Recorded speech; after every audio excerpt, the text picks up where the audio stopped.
Hello, everybody. Welcome back. I've got, I guess this is part two of the perfect stats walkthrough for the Final Fantasy VI Pixel Remaster. I'm going to do a little bit of Velt manipulation here. Honestly, though, this formation is fine. I didn't need to, and I reset my game, but this one is completely fine. The two Leafers and one, Darkwind. I don't know. Did I get the names right? Again, they've changed the names so many times here that it's hard to keep them straight. But there was nothing wrong with that formation, and I mean, honestly, up until up until the scenario splits, it's not that important or you don't really need to micromanage the formations that much. Just you're gonna cycle through them so often in the Velt, and there's nothing like in those packs that are that I really want to see more than really anything else. So again, resetting your game here is that's not really something that you need to do. You don't need to make it all the way to South Figaro and not get into any battles like I did just there. There also is one battle in the desert there that's fine to get. It's a single Sandray and then like two Arenids. I don't know. Again, it's one of those deals that if you can get it now, I mean, you might as well take it. But I just obviously I didn't get into any battles right there after I reset my game, so it didn't really matter. But here, very important, buy the Noise Blaster. That is one of the best tools for this playthrough. We will already get the auto crossbow, so you don't need to worry about buying that. That'll come automatically with Edgar when he joins, which will be shortly. Edgar, in my opinion, is one of the best characters in the entire game. I've always really liked Edgar. I think it was like his, I don't know, tools, right? He uses all these like different. Basically, he uses like technology to defeat his enemies. So, in Figaro Castle is a really good example of that as well. So here, is the initial interactions between Edgar and Terra here, and it's kind of funny. He's kind of a ladies' man. I think that's at least that's the vibe that they're going here. And here he does kind of, I don't know. That seems like a pretty legit compliment, right? Where Terra is wondering if if he's just interested in her for her abilities, and he's like, no. Basically, you're hot, and whatever your abilities are like dead last. So, that's at least somewhat of a comment or a compliment. The Terra's reaction is kind of interesting there too. She's like, basically not interested, or that like didn't do anything for her at all. Like she just doesn't respond to, I suppose, that sort of. Yeah, I don't know, like flattery based on her, basically, right, based on her looks. But here they changed the name of this NPC. This is now the Priestess. It used to be called the Matron. I feel like, honestly, I feel like Matron was a better fit. Like, I don't know. I guess maybe Priestess is okay, but I don't know. It just seems weird. And why make that change? So whatever. Maybe it was confusing, right? Because Sabin and Sabin. I'm gonna say Sabin. I'm sorry, but that's how I used to pronounce it when I was younger. So I'm gonna say Sabin. Sabin and Edgar, their mother passed away when I believe when they were born. And I don't know. I guess naming her or calling her matron maybe was confusing, right? Like maybe people confused that with or mistook her for the mother. I don't know, but either way, I don't know. Anyways, regardless, so basically, what you want to do here is we need to speak with that high priestess now in order to progress the story, and then we'll just come back to the throne room and speak with Edgar again to get the story rolling again. Excuse me. But yeah, so like I was saying with the Velt formations there's just there really isn't any reason to micromanage these early ones. basically what I do oftentimes is if there's an enemy in a particular formation that I want to see more of, I will make sure that there are less formations in that pack that we come across. It's just that at the beginning of the game here, and again up until like the scenario split, there really isn't anything that I'm very concerned about because of that. And the Velt is a lot easier to manipulate as well in this version. Basically, you can save right before the pack, that you're about to fight, and if you don't get a monster that you want, you can just you can reload your. Well, I use quick saves all the time, and you can reload that save, and then you'll get another chance at seeing that monster that you want to get in the upcoming battle. So I think it's a really cool change.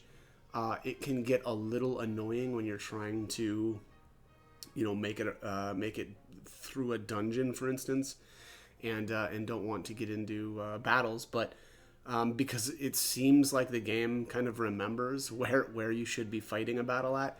There must be some sort of RNG, right, where every time you take a step, there's a chance that you will, get into that battle. And if you quick save, oftentimes you can take that, right before you're about to get into a battle.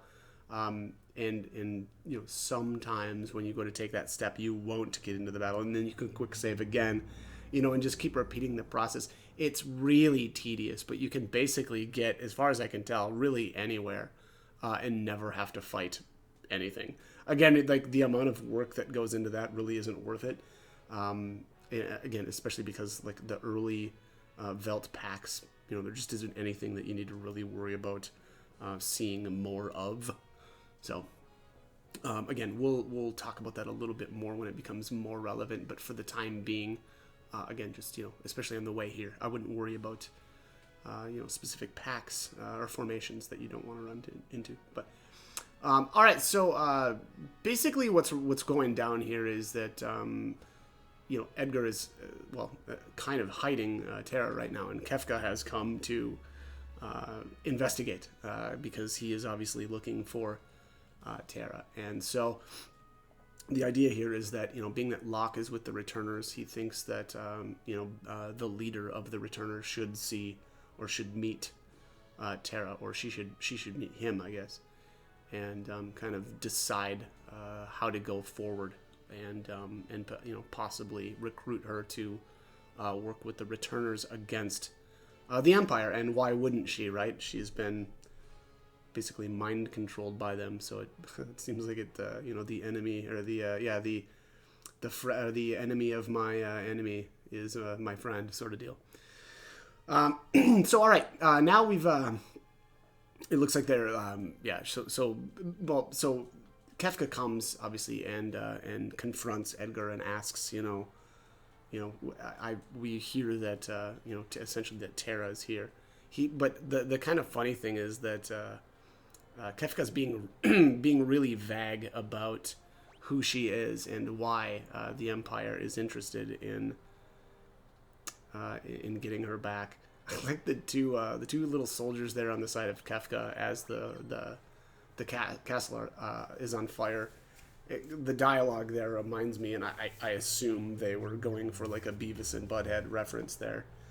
Fire, fire. So I always thought that was kind of cute, but.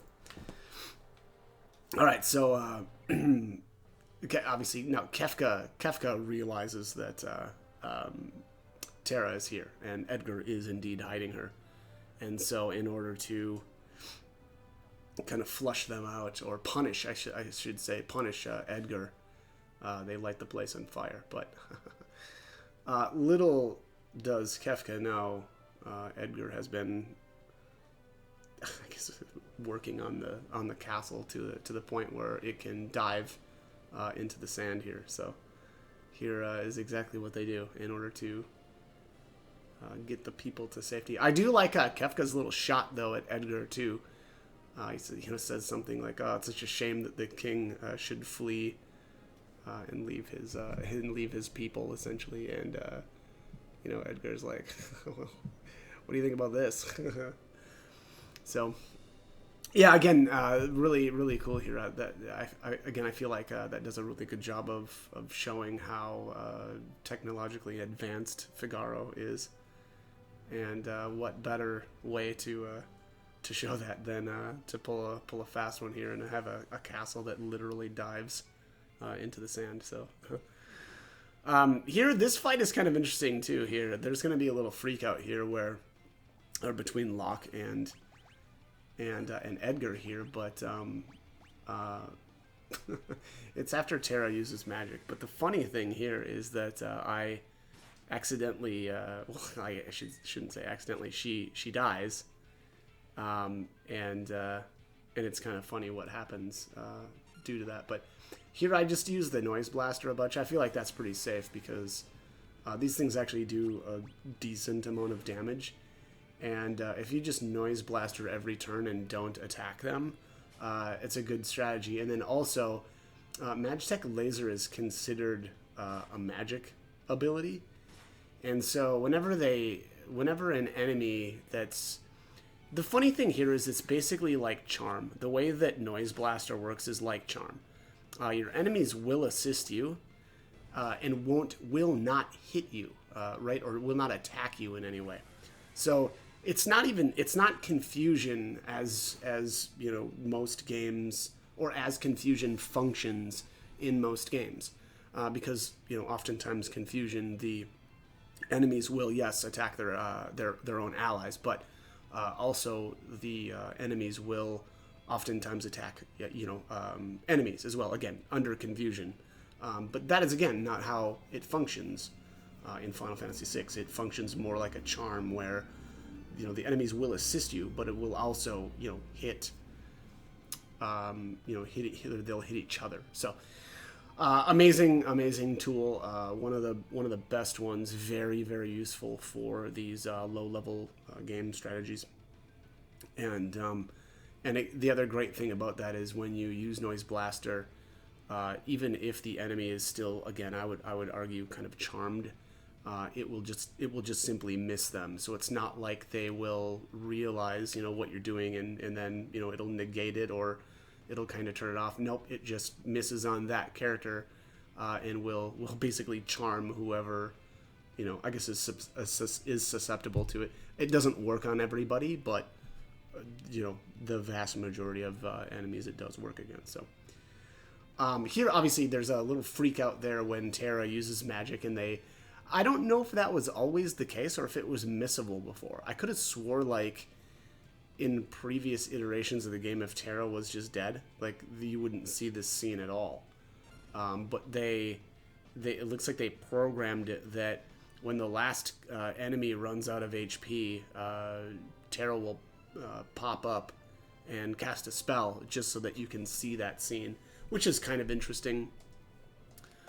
And it does it reveals a little bit of the character of, you know, Edgar and Locke there, in that, you know, they say, you know, normal people can't essentially cast magic, and then, you know, Terra's taken back a little bit, right? Because I think she doesn't really fully, well, the idea is she doesn't fully understand what's going on with her and why she has the abilities that she has. And they're like, no, well, like, we didn't mean, you know, like, as in a bad thing, like, you know, your abilities are amazing, and you know, we didn't, you know, mean that as, you know, something bad. So yeah, and then here Terra kind of, yeah, I guess this is kind of the discussion is continuing here.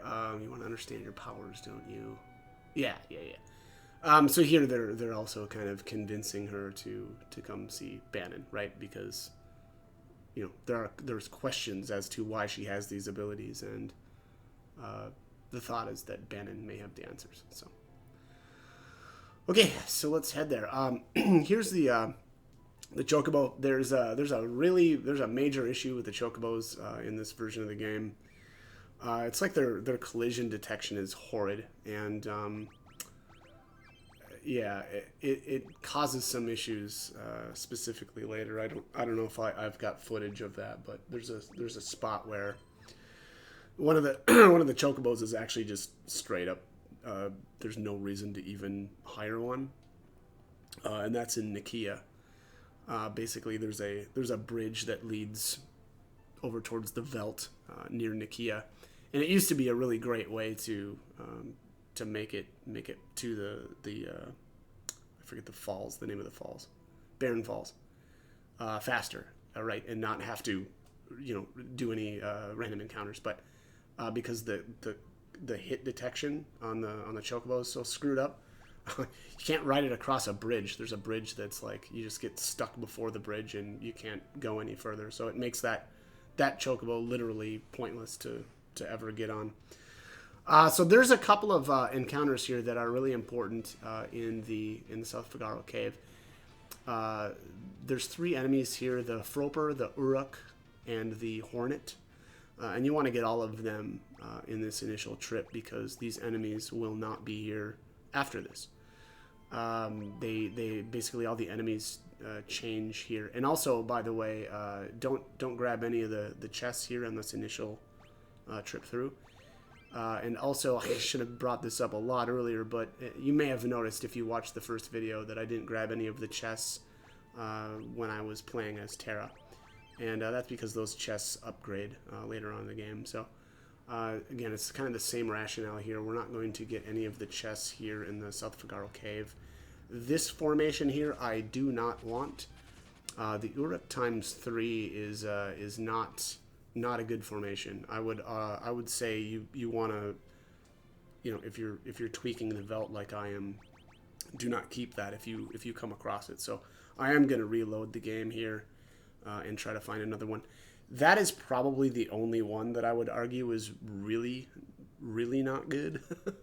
And it's because of the pack that it's a part of. It's actually not a part of some of the other packs. It would be less problematic if it was in some of the other packs. But let me just see here. Yeah, so it's the Uruk times 3 is part of pack 3.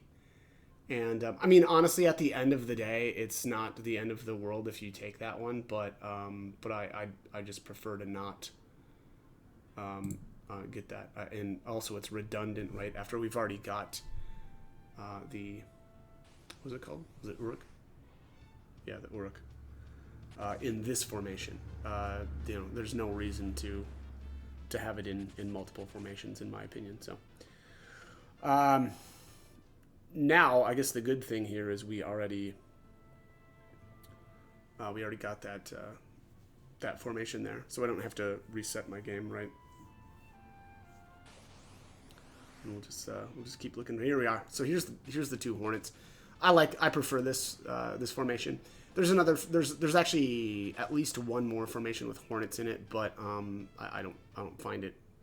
Well, I would rather when I'm kind of playing around the Velt, I'd rather just get through the enemies faster, and so the more enemies there are in a given formation, the longer it's going to take you to get through. So I would rather just take the formation with the two enemies together. So that is it for the South Figaro Cave. Again, those are the 3 enemies that you really want to get a hold of, because otherwise they will be lost. Now, if a full rage list isn't a top priority of yours, then do whatever you want to do. And then here is Shadow. We're gonna, I guess maybe we're not gonna go ahead and say hi to him quite yet. There's some items here as well that I'm most of them I'm not going to get. It's the items outside on the streets. This one, however, I am going to get, and this is actually I think a lot of people don't realize this, but this is the most important item in the entire game. Okay, it's not, but it's actually really important for me, or I really like it. Maybe, yeah, that's probably the best way to put it. This is the teleport stone. This will actually upgrade later on in the game to a Phoenix down, though, so there's no reason to wait. Just grab that now. The reason why the teleport stone is so good is because when we're, especially for this playthrough where there's a lot of formations that I don't want to get, and the great thing about the teleport stone is you can use it in battle to just automatically remove you from battle. There's another item that does the same thing called the smoke bomb, but that's not available for quite some time. So So just grab that teleport stone right now, and we'll really put that to good use. And so how do you use it? Well, again, if we get into a formation that I don't want to see, well, I need to restart my game. And the problem is, yeah, we could just run away, right? But the problem is running away oftentimes takes forever, and you're going to take a bunch of extra damage. Well, I guess the damage part of it doesn't really matter, because the idea then is that we'll restart our game right after. I don't know if that potion should be grabbed or not right now. I can't remember, but I don't know if that one upgrades. Either way, apparently I didn't think it was a big enough deal to bother. Honestly, actually, to be completely honest, all of the treasures here in South Figaro, even though some of them do upgrade, it's not a big deal. They don't upgrade into anything very noteworthy. So don't worry about if you do decide to grab those. Here, there's a secret passage here, and that was dumb. I shouldn't have gone through here. There was really no reason to do that. But it's kind of interesting to know for later. It's a one-way though too, so also it doesn't really matter, I guess, that much. But the little boy that lives here at this house opens that up for us later. But yeah, anyways, back to the teleport zone. So again, if you run into a formation that you actually don't want, you can just teleport stone out, and that'll immediately remove you from battle. And it's an item, and the item use, it feels like, is really, really fast in this game. It almost feels like they've tweaked it in comparison to again, some of the other version or the other iterations of the game. Item use is really, really fast. So it's a great way to just get out of a formation like that, so that you can just reset your game quickly. There's the Hyper Wrist, and then here we've got the Hermes Sandals. Now, normally we wouldn't get these items until the following trip through here, but if you know where the secret passage is up in the mayor's house, you can just come down here right away. I think it makes sense to put it on Edgar right now, because Edgar is by far our best damage dealer. Also, the Noise Blaster is also really nice to kind of get around and get out of battles and stuff faster. So just having him faster, right, is I think is a good thing. So other than that, we're going to keep running around here. This is actually part of Locke's scenario that we would normally we will come back here later on, but I wanted to raid the joint right now. You get a little bit of cash, obviously the Hermes Sandals, as well as the big pickup here, and that'll just be nice to use for the raft that's coming up soon. I guess actually also the Vargas fight, which is on Mountain Cult, so that'll be the next video, I'm guessing. But yeah, very, very great item to just grab right now. So all right, let's I think that's pretty much it for interesting exploration. There's a little tutorial on relics. I don't know if I went down to the relic shop or not. Basically they teach you about the sprint shoes and the dragoon boots, and then there's, I don't know, star pendant or something like that.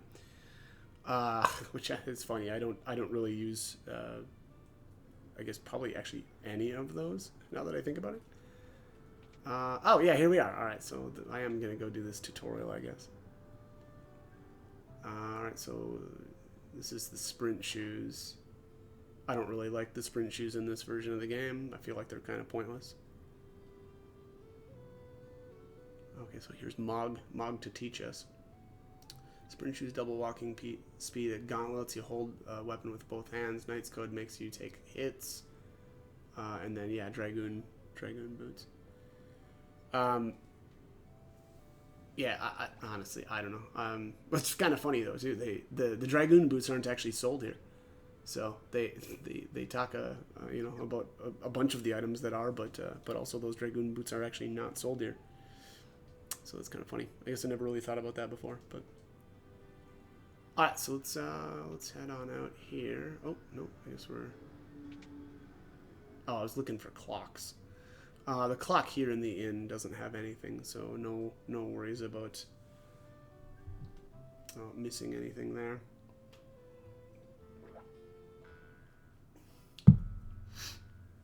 Okay, here's Shadow. Shadow's amazing. I like the right ignore us and maybe we'll just disappear. I don't know if that was the original dialogue, but the following dialogue here actually gets changed as well.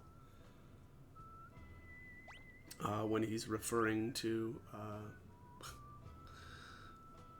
he says that he'd kill his own best friend for the right price. That was changed. That used to be like, you know, he'd slit his own mother's throat for a nickel or something like that. It was, yeah, pretty over the top, but... I guess maybe that's why they changed it.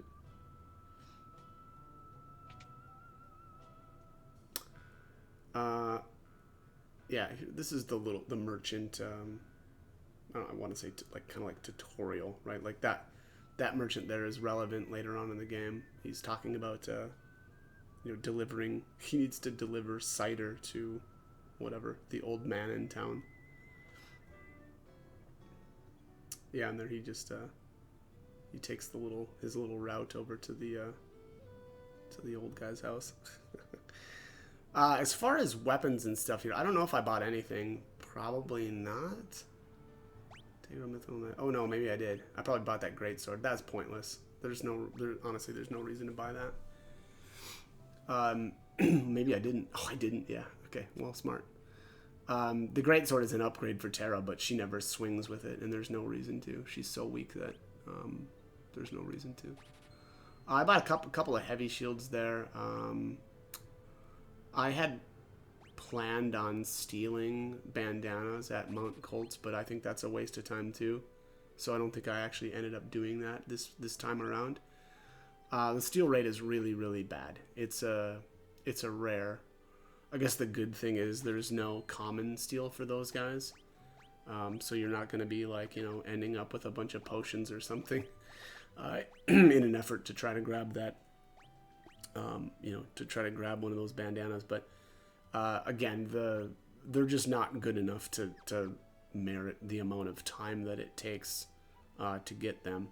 That's the same with outside here. There's an enemy called the Belmandar or something like that. It used to be called the Renatar, and it's got the mithril claw for Sabin, but there's no reason to grab that either. It's you should never be like physically attacking with Sabin. His blitzes are too good, and they're actually easier to perform this time around. So that is all the time though that I've got for this one. So as always, I hope the guide was helpful, and hope you join me for more videos. Thanks for watching.